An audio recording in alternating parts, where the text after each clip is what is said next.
This week, week 34 of the Designerama, is all about design storytelling and advocacy. And I think you'll see two things this week. One is simply communicating about specific designs, and the other will be about users and higher level decisions. And some of this will also include co-creation or participatory design. So quite a few things covered this week, and I think it's a little bit of an interesting departure because this becomes more of a meta discussion, where we are talking about design or talking about design, but definitely all very important skills to have as you push forward, because you can make design decisions all day, but if nobody's on board with them, then they go nowhere. They're potentially not implemented, or if they are, the next time this surfaces, folks may shrug their shoulders. Because at the end of the day, when people are making design decisions, everyone is looking for an increased level of certainty or reduced risk.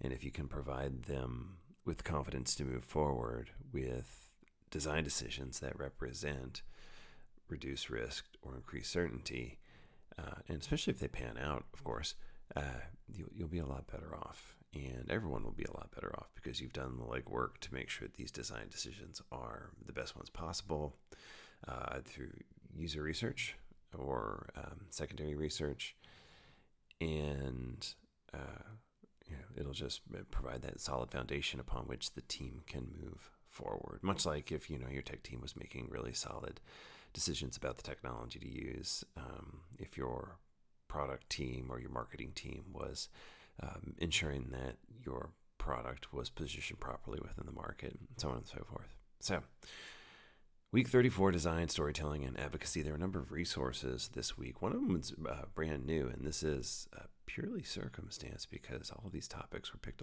quite a while ago. But there is a new course that is open up on the Interaction Design Foundation that is about presenting like a pro in communicating. So it looks like this is a 10-hour course over 4 weeks, so it's a relatively short one. But should be very beneficial. Again, very important aspect of being a designer is being able to communicate. User researcher is being able to communicate and bring people together around ideas. Another one here is workshops to establish empathy and understanding from user research results. One thing I'll point out is if you go searching for this on the Interaction Design Foundation website, is that there are two versions of this, but they are identical, I believe, with the exception of this top image. We have one here that is how to run workshops that get results. So this is a masterclass on effectively how to do that. It's a really great masterclass here with David. Certainly worth check out if this is of interest to you and you want to view a masterclass. What are presentations? So this is some lead up to the course that exists now. It's a relatively new article, but just talks about presentations and the purpose of them. A fairly big topic, so certainly worth checking out. But if you're not ready to dig into the full course here, Present Like a Pro, you can certainly go through this topic, and I think it'll give you the gist. And last one here is UX research. The second to last one is UX research communication and informal presentations around UX research. Really good. This one is an article on how to informally present UX research and move from findings to understanding. And the last one here is on blog posts, and this is going to be one of your early tasks this week is writing a blog post. And this one I thought was nice just because it talks about how to use AI to write a blog post faster without sounding like a robot. So this speaks a lot about how to communicate your thoughts in your voice, but use AI to facilitate getting to that instead of having AI write the blog post for you. But yeah, those are the resources for this week. All of them should be very helpful in pursuit of this. I'll quickly go over the daily tasks or the daily challenges. One, write a blog post advocating for a design decision. And really, you can write a blog post about anything. If you want to make it more abstract about the theme you're seeing in your work, that's fine too. But if you're looking for something, if you're struggling to find an idea, just go pick a past design decision. This could also turn into a case study later, but at a minimum, it will help you start thinking about how you thought about design, and certainly could be something that you posted on one of the popular blogging posts or on your own blog, and then post on LinkedIn and drive engagement for yourself. Look at the context of the problem, the options you consider, the rationale behind your choice, the outcome, and the lessons learned. This is your opportunity to show that you took a human-centered approach that also addressed business needs, and to communicate it well. The output of this is just a blog draft or a LinkedIn article, and should be relatively straightforward in terms of output. But the challenge then is, if you've never written a blog post, or if you're still not comfortable with it, is getting that blog post written. Day 2, create a presentation to explain a user need.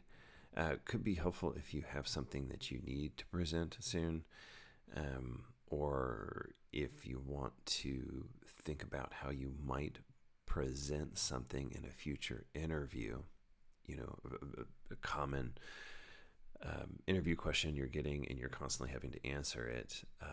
Find a way to create a presentation that speaks to that user need and how you addressed it. Keep it to 3 to 5 slides and tell that story. Again, relatively straightforward, but make sure you move through that story arc and explain sort of how you came across the problem, how you knew it was a problem, how you propose solutions for it, or the solutions you propose, how you narrowed down to that one, and what you landed on and why. Again, when we talk about demonstration of design skills, people want to know how you think and how you think through these things, and how your thoughts address actual user need. Day 3, record a video walkthrough of a prototype. This one's relatively straightforward. If you have a prototype, make a 2 to 3 minute video. I will tell you that these can very easily become 5 to 10 minutes, 15 minutes if you're not careful. So it may require that you record this 5 or 6 times, and then each time, think about, well, how do I reduce this to 2 or 3 minutes? And really great for developing muscles of being able to record these videos very quickly. This is a tool that I use every day, especially because I do a lot of asynchronous work, and it makes it a lot easier to communicate with my stakeholders and say, here's what I finished this evening. Tell me what your thoughts are. Happy to schedule a meeting. So just walk through your prototype and all the important points. Also, a good opportunity to write down those bullet points so that you can include it in your email as reinforcing communication. Day 4, design a slide deck showcasing project impact. So this will be a little bit different. So start with the problem itself, show your process, and highlight the actual impact. And this could be qualitative or quantitative. You could use user quotes, graphs, charts, but tell the story of a project success, not just what you built, but why it mattered. And there's also a good opportunity to talk about intent. You thought it was going to do one particular thing, and maybe it did that, or maybe it didn't, or maybe it was some hybrid of success toward your initial intent versus not toward your initial intent. And that way you can show, our hunches were on this way, but they were off this way, but ultimately we landed on a good solution because it supported the user in these ways. And then day 5, conduct a workshop to align stakeholders on a design vision. And, this could happen in any number of different ways. In that it could be more participatory design where you are designing something together. It could be better uncovering user needs and business needs. Because all of these conversations you have about potentially what you think is important to the users, what you're potentially going to do to address that need for the users, what you are actively doing to address the need for the users, what you've done recently.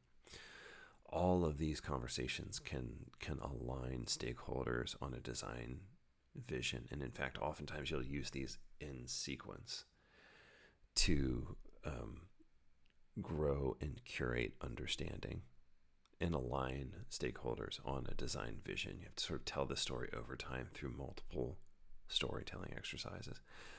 In this particular workshop, talk about your purpose, whether it's prioritizing goals, defining success, aligning on a vision, include an icebreaker, maybe a collaborative exercise, and some sort of wrap up. If it's possible, run through it with your peers or a small group. Otherwise, just create that workshop plan. And